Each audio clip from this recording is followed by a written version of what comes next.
Welcome, everybody, to tonight's episode of Digital for Everyone. I'm very excited to have you guys here. As always, Digital for Everyone is a weekly podcast that is designed to help you navigate the digital world with confidence. I'm so glad to have you all here. My name is Robert Gannes. I'm your host. We have with us tonight Paris James. She's going to talk to us a bit about influencers and how to best use them to maximize their use for your brand. Right? I'm so glad to have you guys here. It's great to see how far Digital for Everyone has come. Welcome, Paris. First one in. Quick. Ryan Olton, as always. Welcome, Ryan. I hope you learn how to use influencers out of this. Hello, Paris. Hi. How are you? I've seen you still getting settled. We still have people that are going to join us shortly, so I wouldn't worry too much. But yeah, so just to introduce anybody who hasn't been on Digital for Everyone before, it's a weekly Instagram live where we just pick one aspect of digital and we dive into it just a little bit to give you a little bit more knowledge about the vastness that is the digital for everyone. Athene says, "Hi, Paris." Paris, you are popular. We have 20 already. This is going to be good. I'm kidding. All right, guys. So most of you, I'm sure, know Paris already, but to give you a little introduction to her, Paris is hang on, let me get the thing here. Paris has an honors degree in Biochemistry and Neuroscience from U of T. Along with being a science nerd, she's passionate about practicing and teaching yoga and helping people realize their true potential. When she's not saving the world or standing on her hands, you can find her buried in a book by the ocean, making a cup of tea, or baking her favorite oatmeal cookies. I just ate one, actually. Great. So Paris is here a bit to talk. When I started Digital for Everyone, one of the things we wanted to discuss was influencers. And I've been in digital for a long time, working in digital marketing, and there's always this love-hate relationship with marketers and influencers, because there's tons of people who are just attractive chicks online that call themselves influencers, and as a marketer, it frustrates us. But when I was looking for like who's good to speak about this, and you came highly recommended. I checked out your stuff, and as much as it hurts me to say this, I would agree with the assessment that you are an influencer. I am not, though. I don't consider myself an influencer, actually. Yeah, Okay. Stuff seems weird to me. I know that's the terminology that we use right now. Like, you're a brand, you're a creator, you're an influencer, and stuff like that. But like, personally, I don't consider myself like an influencer. Okay. Is that a bad word? No, it's not a bad word. Like, I personally just don't, to me, like, it just sounds like, you go around, you influence people to do things. I mean, it could be good or it could be bad. So it's just, I like to just consider myself like a content creator, like somebody who actually like creates content that hopefully would like someone, hopefully to do something, to do something good. Okay. So in your terms then, what is an influencer?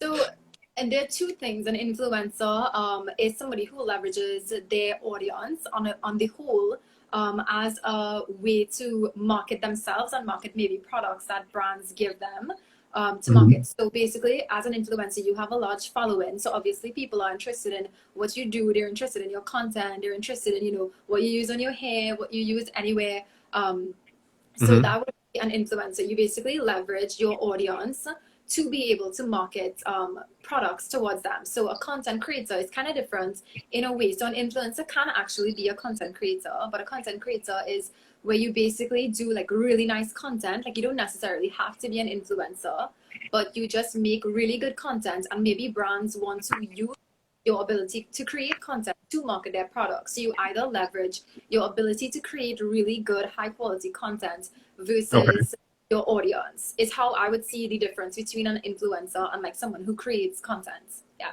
Okay, so it's kind of like one of those Venn diagrams. All influencers are content creators, but not all content creators are influencers. Yeah, so a content creator could be, you can see somebody who is just on Instagram, maybe they have like 20 followers, but they do really good graphics, they do amazing videos, they do really good, pictures. And then a brand would be like, you know what, I don't want an influencer for this. I want somebody to create content that will be really high quality for my brand. So that's like the difference between the two of them, I would say. Mhm. Okay. So then, in terms of the role of the brand, right, in choosing an influencer, because there are tons of people with lots of followers out there who create content, mostly pictures of themselves. Um, what do you see from your perspective? Because I mean, in the I think, marketing world, we have our perspective of how we choose one, but okay, straight from the content creator's mouth, that's what what. what is the role of the brand in how they choose an influencer? So I think that when you are a brand and you want, ideally, you are basically doing this as an advertisement for your product. So let's just take, for instance, like a company that does like shampoo, for instance, right? Hmm. You don't want anybody just being associated with your shampoo brand. You want to make sure that the person who is representing that brand aligns with your brand's qualities as a whole. Okay. And you want to make sure it's not just like, just pelting out shampoo to whoever has like 1,000 followers plus followers on Instagram, right? So you Okay. have to be like particular about who you want to align yourself with. So there are people on Instagram who do have a lot of followers, but maybe they just, have a lot of followers, but they don't do anything with that. They don't have. Okay. So I would say look at people who do have an audience, but who also use their platform in a specific way. So it's not just that, okay, I have like 20,000 followers. I'm not doing anything. I'm literally just posting. I don't have a voice. I don't have a platform. I'm just posting pictures and throwing away my phone at the end of the day, right? Versus Hmm. somebody who has like maybe less followers, like 9,000, and they actually have a voice. They actually create content. They actually engage with their audience and stuff. So I think the first thing you need to do is just don't judge by the amount of followers that you have, because I actually worked with a brand once and they had someone who had like 100,000 followers versus someone who had like less than 20, and the person who had less than 20 actually generated more speech and more like more aware Engagement. engagement of their brand versus the person who had 100,000. So it's not the amount of followers you have, it's how you use your platform like in a way that will be beneficial to the brand. So that's the first thing that they have to look at. Is this person using their voice, using their platform, Hmm. and will they be able to pitch my product in such a way that the people who's following them would actually be interested in this product as well? So Okay. yeah, So we just have two comments. TT Amanasi is saying that it needs to be aligned with your brand image, and I think that's something you're going to speak to. yeah, yeah. So it needs to be aligned with your brand image. For instance, like you're not gonna just give somebody who is interested in like only like vegan products. You're not gonna give them something that's like, oh, here's this pack of red meats. I'm giving you $500. Just go and cook the red meats and just call that George, right? Okay. You make Okay. sure Okay.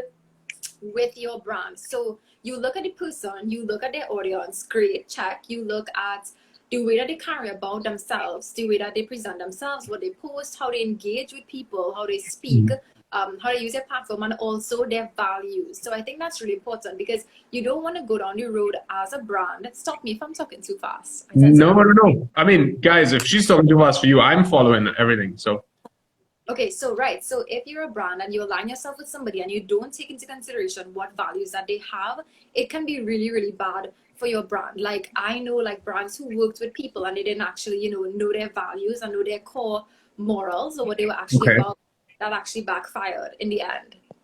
Okay. So that actually brings me to a very good point in terms of uh, how do I know, I guess from a brand's perspective, I have three influences in front of me and I want to make a decision on, you know, from a stance of, okay, yeah, they all fit my brand profile, right? Like they post the kind of content they reach the kind of people, but how do I tell the difference between who knows their stuff as an influencer versus someone who kind of just has the power but not sure how to wield it, kind of thing? Right. Like, how So would you? to look at how maybe, so if you are an influencer or you have done stuff in the past, chances are Mhm. you have maybe stuff on your profile, stuff in your highlights, stuff that people could look at. So what I would do as a brand, I would see how they represent a product. So let's just say you have a post on your feed and it's about this said shampoo brand, right? Do you Mhm. post a picture of the shampoo brand and was like, take 10% off, this is how it's going to be? Or did you sit and take the time to actually tell your audience, yes, I use the shampoo brand, this is what worked for me? Somebody who's honest. So I think that's a big thing, like honest reviews. You want to make sure that, like with your brand, you don't want somebody to just go not even use the product and just kind of be like, yeah, this was good, take 10% off with my code, right? So you look at that, look at past relationships that they have with other brands, and then you think, okay, so this is how she conducts herself. You see if they actually interact with people in the comments. You look at the way if somebody's asking them a question about the product. So for instance, if somebody said, do you lather, rinse, repeat, right? In a comment, is the influencer just ignoring them? Or are they actually taking the time to be like, you know what, I never did that. Let me try, let me tell you how it works, and I'm going to give you my honest opinion. So you look at what they've done in the past, and then you use that to base your decision off of that. And honestly, I think you should just make sure that you look at the content that it creates as well. Oh, I think my phone. You are sticking just a little bit. Yeah, my phone went to sleep. Oh no, your phone is not interested in what you have to say. Definitely not. I think I have to touch the screen from time to time. Can I cut off? It's a little needy. I hear you. Okay, so if all right, I mean, I like what you're saying. I agree with what you're saying. A Fiends is saying you must care for your audience and be honest all the time. Yeah, so you have to actually engage with your audience. If you look at someone, you look at the review. So I like, if I'm a brand and I'm looking at someone, I'm gonna look at them for a while. I'm gonna look at them for not just a day and be like, yeah, okay, we're going with who. I'm gonna look at them. I'm gonna look at them for maybe like a few days, maybe like a week. Look at their stories, see how they care about themselves, see how they promote products, how they engage with their audience, and just the vibe. I think you can tell from the vibe of a person, like, are you really caring about the way you are representing somebody's product? Because think about it, like, your product is your brand. That is your way of income. You're not going to take that product and put it into somebody's hands who's just going to be careless with it, because that can damage your whole brand. Let me touch the screen. Definitely. So we've mentioned a few things. What would you say if you had to say the number one most important thing for a brand to ascertain about that, like to make a decision about the influencer? This is the first thing. So you said it's not follow account. You've mentioned things like engagement, personality, and how they engage with their brands. Whether they, as you said, just post like, here's this product, get 10% off, or they really engage. So I would say the word that I would use for that is quality, instead of like. So I would say the quality of the person's content, the quality of their opinions, the quality of their reviews, and the quality of like them as a person is what I would say. So I think the word quality would kind of cover all of those things in that. So you look at that, quality over quantity is not necessarily who has like 1 million followers. It's who actually has quality content that's going to be delivered, and who has quality like approach to your products. Okay. So from a technical aspect, right? And we're talking like demographic data and things like that. What would you say for brands to sort of like, what are the key things for them to focus on, to think about?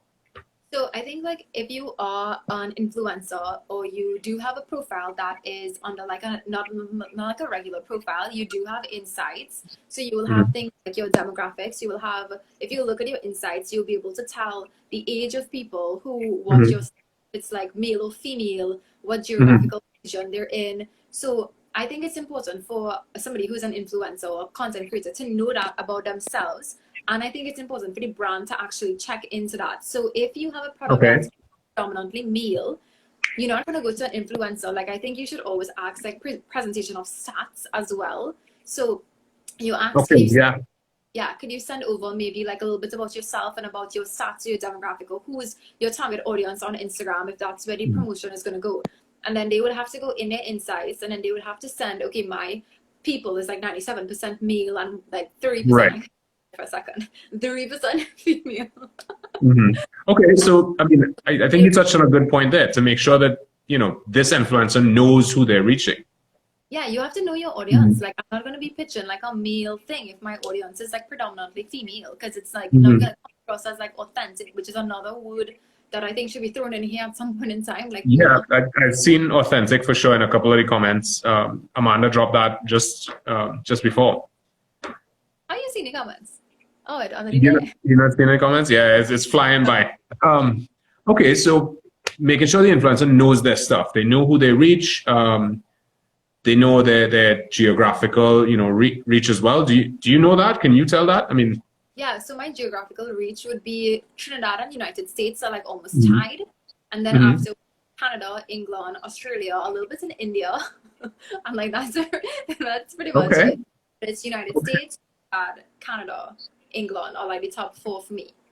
okay, okay.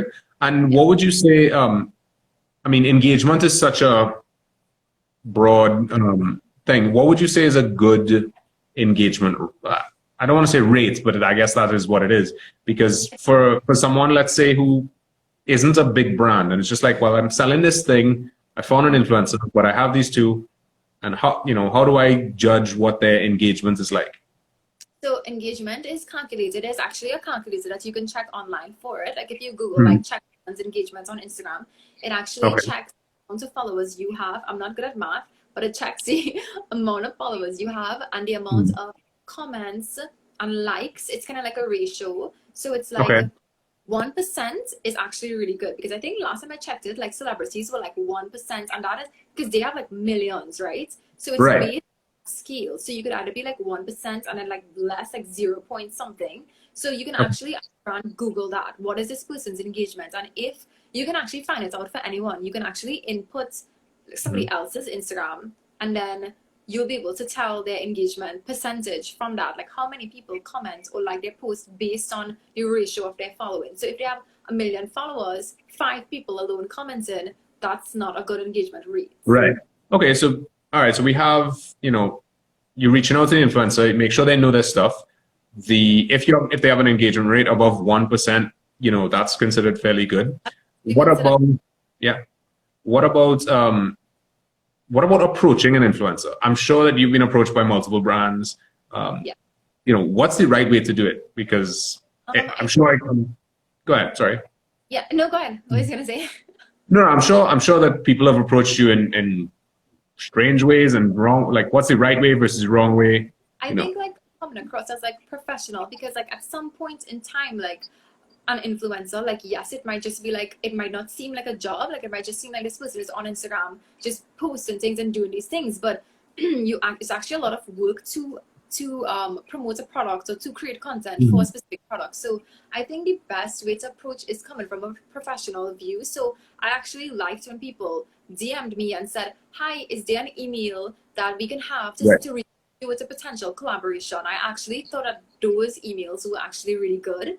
Or if you Okay. kind of found their email on Instagram and went through there, instead of just DMing them and being like, yeah, okay, I want you to promote this soft drink for me. You're Gotcha. gonna maybe, stuff like that. But I think Mhm. like if you come across as professional and you actually treat them as somebody who is representing your brand as like a business venture, if you're going that way of like monetary compensation, you approach them professionally and ask like, is there an email we can send us? We have a potential opportunity that we'd like to reach out to you with. So let us know if there's someone we can be in contact with.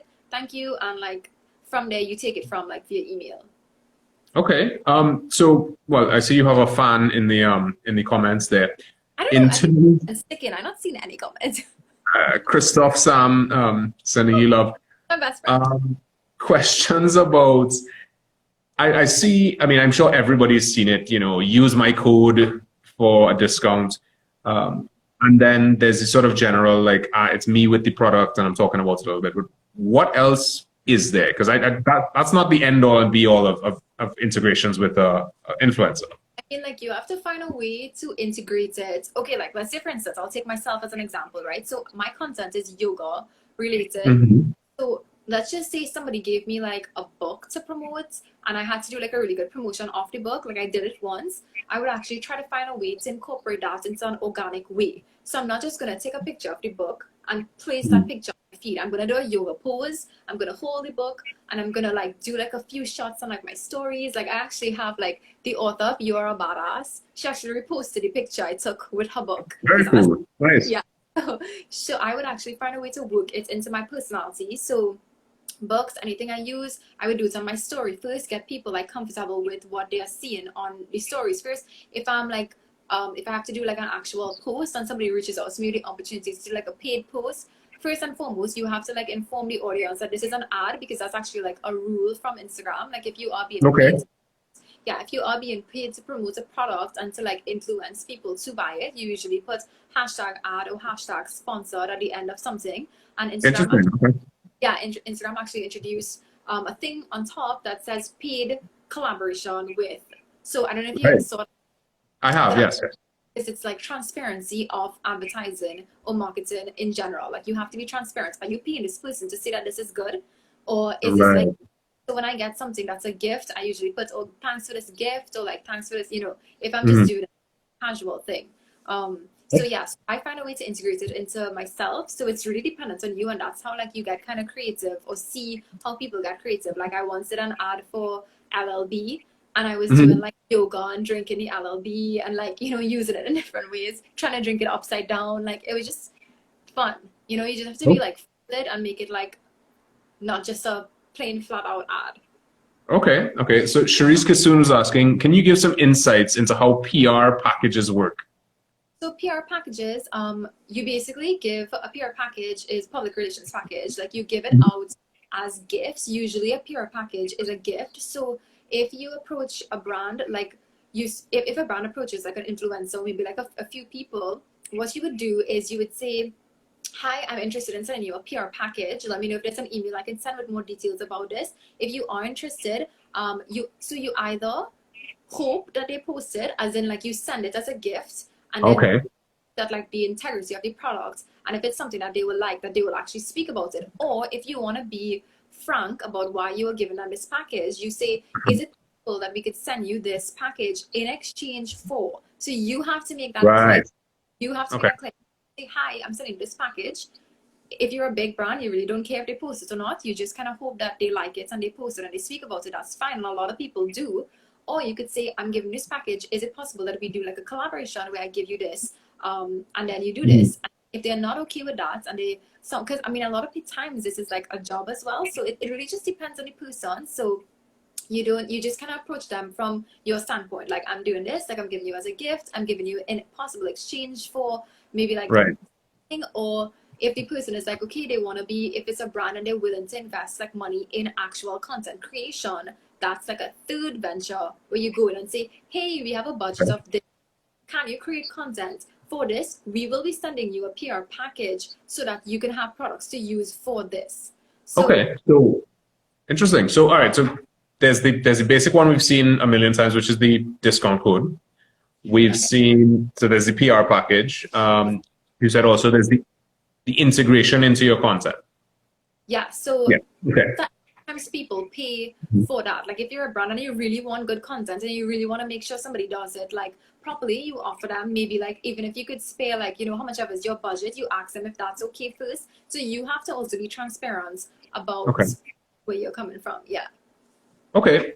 So I mean, we're about two-thirds of the way through. What I'd love to do is let's just recap for the people who kind of joined halfway through. What would you say, maybe top 5 or top 6 things that, if as a brand you are looking to engage in an influencer strategy, whether it's you, whether it's somebody else, what are the key headlines that we want to focus on? Okay, number one, I would say quality. So you look at the quality of the post. You look Mhm. at like, how they engage with their audience. I don't know if that Mhm. counts. I'm just going to be counting on my fingers. I don't know about 5, but It's, quality. it's fine. So the quality. Yeah, how they engage with their audience. You don't just want somebody who is just gonna post this and just not reply to people, or not like Mhm. answer questions about the product. If that's what you asked for, like representation from the brand, you want to look at, yes, quantity is also important. Like you want to send it to somebody who does have a following, but not if the engagement is low. Like if they don't engage with their audience, you also want to Right. look at the way, their vibe, so their personality. Are they engaging with people on their stories? Are they their Mhm. vibe? You will know if you honestly, as a brand, I'm like speaking to you right now, you will know if somebody is good for your product. You will know in your heart. Like you honestly will. You will Sounds, sounds like a very yoga thing to say, but okay.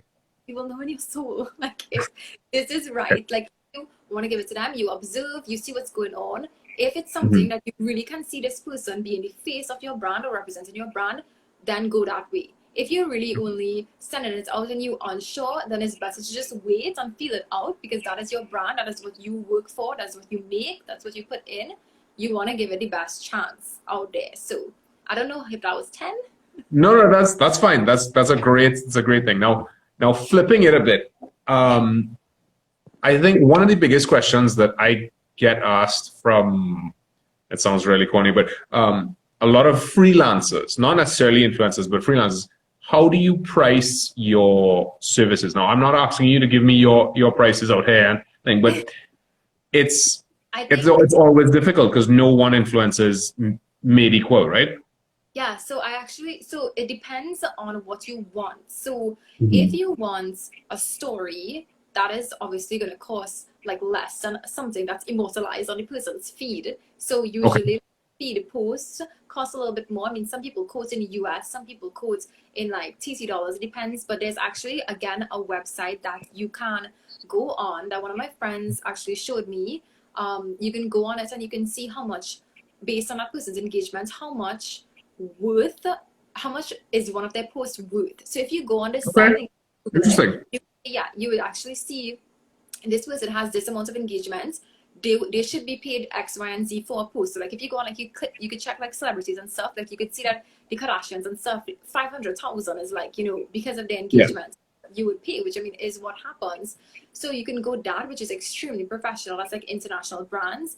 You Hmm. could look at, do you want one post on their feed? Do you want 3 to 5 posts on their feed? Do you want one post every week for a period of 3 months? Like it Hmm. depends on what you want. A story will cost less, but if you want stories like every week, maybe mentioning it, throwing it in there, that's going to cost a different amount. So Right. you actually, I like a lot of the times when people approach with a budget and they say, Hmm. we have a budget, What, so we're going to what can quick we do? know what you Hmm. could do. So if somebody approaches with like, $500, like be like, okay, well, what would, is there something that was in your range and you could do? You could say, yeah, okay, I'll do 3 stories, or yeah, I'll do this and I'll mention. So it really depends on the brand, the budget that they have. And it depends on each influencer, I guess, because some people price things differently depending on their engagements and the Of amount of course. reach they have. So it's like, what do you want? And I guess what you Mhm. will pay for it. So it's this age old question: what do you want and what you can afford, and you kind of meet in the middle. Yeah, but you Okay. can't, because a lot of the times people say this is my budget, or maybe they ask you and they ask. So a lot of the times brands ask you to quote. So you Right. quote and then they come back and they say, okay, well, this is our budget. Maybe we could negotiate, and it goes Mhm. from there. So you always like go in based on like, what you think. And if you know your work is good and you know it's good and they're willing to pay, I mean, that's great as well. If it's less, so if they really just want to send you a PR package, this is like the digital age of like marketing and stuff. It really just depends on the person. All right. Yeah. Okay. And one final thing, sort of before we wrap up, Okay. any tools or tricks that you use that you want to recommend to people, whether it's a brand, because I know you just mentioned there's a website that we can go on, and I will find it and I will share it with you Yeah. guys after this. But yeah, any other tools or tips and tricks that you have for influencers themselves, people who want to become an influencer? Oh, I hate that word. A content creator. I apologize. Well, yeah. I mean, I think I honestly, I don't know. This is like a tricky one because I don't Mhm. really believe in like doing things to get a certain amount of like followers. Like I just kind of post content and then like whoever Okay. follows. Really, like it doesn't really matter to No, me. no, but I mean, tools for your content, not necessarily like to get followers and things like that. Right. So Mhm. I say just be like, if you're posting stuff like and you want like a really good quality feed, like you get like a good camera, I would say my tips would be make sure you have good lights. And I have like a ring light staring at me right now because like if I Okay. take that, I will literally just see nothingness. So you invest in like good Mhm. lighting, because I mean, who wants to watch like something that's like not good quality? Like you watch something because it's good quality. You watch Netflix because it's good quality. So you Right. are filming something, don't film with a phone. You could film with a phone camera. A lot of stuff I film with my phone. But if you Yeah. are doing that, make sure that you have good lighting. I love natural light. Like if it was daylight, I'd be really happy right now. Just be facing my window instead. Okay. So natural lights. deliver high quality content, stay consistent. You can't be posting like a really crappy picture 5 times for the week, and then when a brand sends you something, it's like a beautiful picture. It's like, where is the consistency in that? So Okay, gotcha. if this is something you really want to do, you got good lighting, or you just manipulate. Because I mean, this ring light came into my life like what, a week and a half ago. So like, my friend actually lent me this. So I would say learn how to use what you have.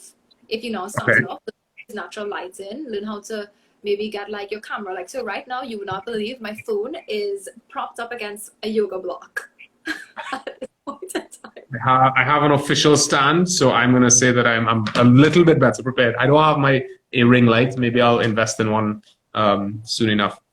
But okay. Yeah. Use what you have. And, like, be genuine about your content. Do it, genuinely. Like, do it like because you love doing it, and brands will approach you. People will come to you. You could reach out sometimes. Like, yeah, just be nice. Just be nice. All right. Well, Paris, thank you very much for your time. I greatly appreciated. Paris James, everybody. Any final questions from the audience? Yes, we will be saving the live. It will be saved here, and we've actually just launched a YouTube channel, which I will be porting all the lives to. But Paris, thank you again. This was very insightful. I really appreciate it. I learned a lot myself. I no longer will judge influencers. I will call them content creators. Yeah, it depends. All right, guys. But as usual, we'll be here every Thursday. So check us out next week. Don't forget to like and subscribe and all those things. All right. Take it easy. Bye. Good night.